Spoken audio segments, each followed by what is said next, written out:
Bismillahirrahmanirrahim. Assalamualaikum warahmatullahi wabarakatuh. Apa khabar murid-murid semua? Ustaz harapkan semua sihat walafiat dalam waktu pandemik COVID ini. Ustaz harapkan masing-masing pandai jaga diri, jaga solat subuh, jaga 5 waktu solat, jaga hubungan dengan mak ayah dan teruskan belajar seperti biasa di rumah. Pastikan tidak ada apa-apa subjek pun yang tertinggal. Baik anak-anak, hari ini kita sambung lagi pelajaran pendidikan Islam kita dengan tajuk akidah, iaitu syirik merosakkan akidah.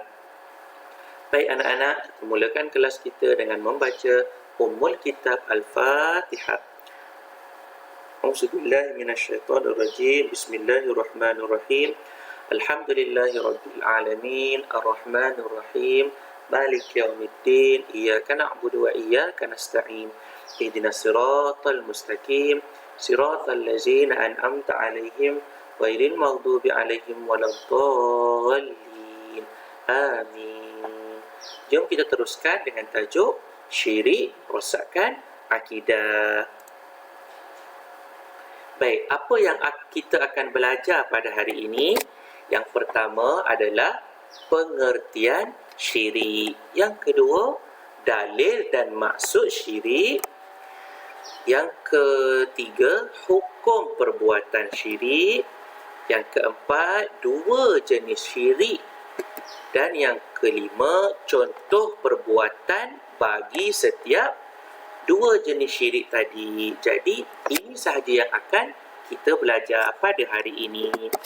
Baik anak-anak, tengok yang pertama, apakah itu pengertian syirik?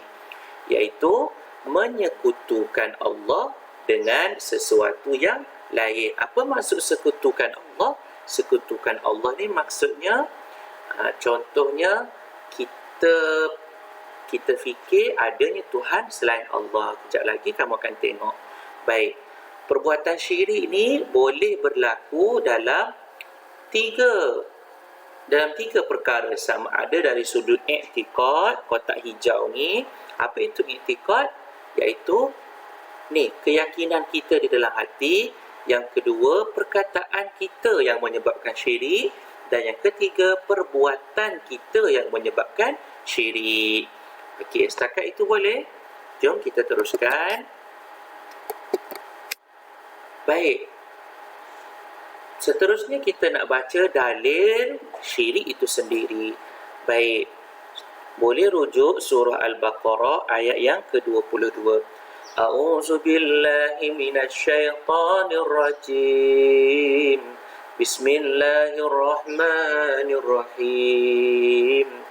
Fala taj'alu lillahi andadan wa antum ta'lamun. Maksudnya, maka janganlah kamu mengadakan sembahan-sembahan lain bagi Allah ataupun selain Allah, sedangkan kamu semua mengetahui. Surah Al-Baqarah ayat yang ke-22. Baik, kita tengok apakah hukum syirik. Hukum syirik adalah haram. Haram dan haram. Hukum syirik ini haram sama sekali. Dan tengok di bawah tu dia tulis, dikategorikan dosa paling besar. Antara semua dosa, dosa syiriklah dosa paling besar. Baik. Apakah 2 jenis syirik yang Ustaz cakap di awal tadi? Kotak bulatan hijau. Yang pertama, syirik jali. Sebut bersama Ustaz. Syirik jali, iaitu syirik yang besar. Dan yang kotak warna hijau muda, syirik khafi. Sebut syirik khafi. Khafi, kecil. Baik, ini 2 jenis syirik. Yang pertama, syirik jali. Apa tu syirik jali? Kita tengok. Apa maksud dia? Yang pertama, mempercayai wujud Tuhan selain Allah. Dan yang kedua, menyembah selain dari Allah yang Esa. Jadi inilah maksud syirik yang besar, syirik jali. Baik, apa contoh perbuatan syirik jali? Tengok yang pertama, menyembah kubur. Tengok ni, sembah kubur. Yang kedua, tengok ni, minta doa daripada jin atau syaitan. Siap bagi makanan lagi. Dan yang ketiga, tengok dia sembah apa ni? Sembah selain dari Allah. Jadi ini adalah syirik jali, iaitu syirik yang paling besar. Sebab dia percaya adanya Tuhan selain Allah dan menyembah selain dari Allah yang esa.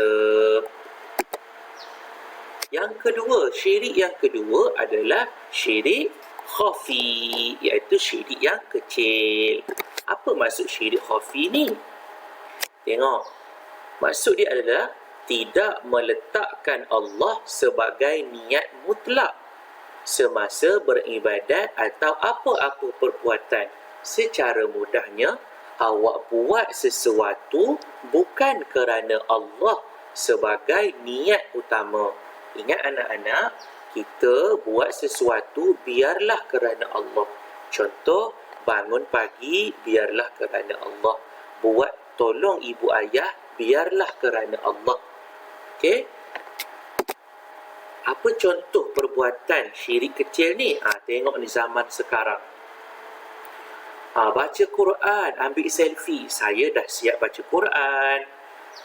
Bagi sedekah pada orang dengan niat untuk bermegah-megah pun ambil gambar letak di media sosial sebab nak bermegah-megah. Contoh, buat haji, ambil gambar, saya dah buat haji, saya dah buat umrah. Tengok yang bawah sekali, solat pun nak tunjuk pada orang. Jadi ini adalah buat sesuatu bukan kerana Allah. Ini adalah syirik yang kecil ataupun syirik khafi. Maka anak-anak, tamatlah sudah tajuk kita untuk hari ini, syirik siri 1. Akan ada siri yang kedua. Jangan lupa untuk buat latihan dalam buku aktiviti. Syukran jazilan. Assalamualaikum warahmatullahi wabarakatuh.